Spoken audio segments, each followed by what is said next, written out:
It was Christmas Eve when she called. Her tone was casual, too casual. "We're keeping dinner small this year," my mother-in-law said, her voice dripping with politeness that had always felt like poison. "Just family, you understand, family," her favorite word.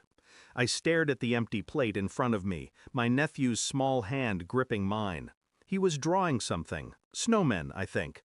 His mother's smile, my sister's smile, peeked through his eyes. Then she said it. "Only real grandchildren at dinner. Don't bring that boy." I didn't answer. I just listened to her silence after it, how satisfied she sounded to have said it out loud. I hung up, texted her one word, "Understood." Then I sat there for a long time, staring at the blinking tree lights. Each blink reminded me of her voice, her tone, her casual cruelty. My nephew looked up. "Uncle, are we going to Grandma's tomorrow?" I smiled softly. "No, kiddo, Grandma's busy." He nodded, small and trusting. He didn't understand what had just happened, but I did. When my sister died, I promised I'd keep him safe. From the world, from pity, from people who see bloodlines as currency. My wife's mother had never accepted it. She'd smile at him in public, then whisper to my wife in private, "He's not yours. Don't let him grow up thinking he is." I ignored it, for years. You tell yourself not to fight battles beneath you, but there's something about watching a child you love being excluded from love he deserves that cracks even the calmest shell. That night, I watched my wife set the table. 2 plates, 2 wine glasses, the faintest smile on her lips. "Mom said she's making roast duck," she said lightly, avoiding my eyes. "She's just old-fashioned." "Old-fashioned," I repeated. The word tasted like rust. She didn't meet my gaze. She just shrugged, turned up the music, and poured wine. That's when I realized she wasn't just tolerating her mother's cruelty, she was complicit in it. I didn't argue, not then. I'd learned the power of silence. I tucked my nephew in, listened to him whisper a goodnight to a mother he'd never see again, and went downstairs. My wife was laughing on the phone with her mother. "Yeah, he said it's fine, he understands," she said. "We'll open presents there in the morning."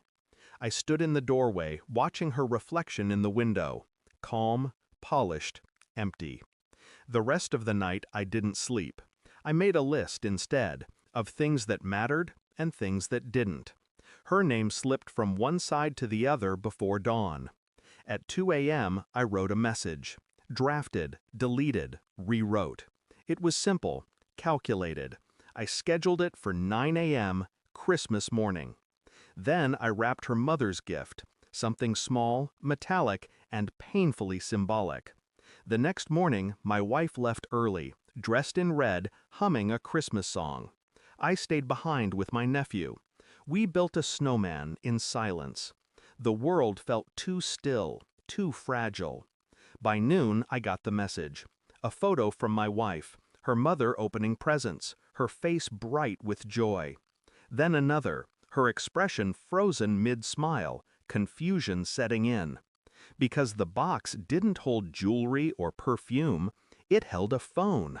Her phone, the one I'd quietly borrowed the night before, copied every contact, and set to auto-dial me. 56 missed calls later, her phone froze. Each missed call time-stamped from me, each call unanswered. And when she looked closer, she saw the custom contact name I'd added beneath my number. The boy's dad. She called, trembling.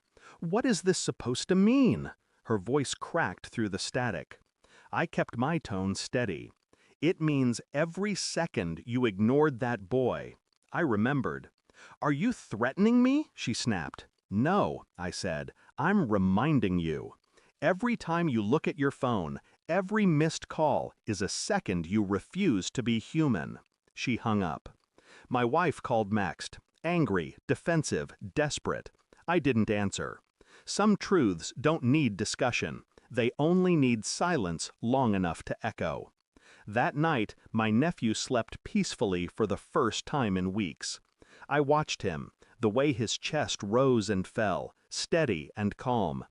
I thought about my sister, how she'd trusted me to keep him safe, not just from danger, from cruelty disguised as tradition. My phone buzzed once more. A message from my wife. "You went too far." I didn't reply. I turned the phone over, face down on the table, and whispered into the quiet, "No, I just went far enough." Outside, snow began to fall again.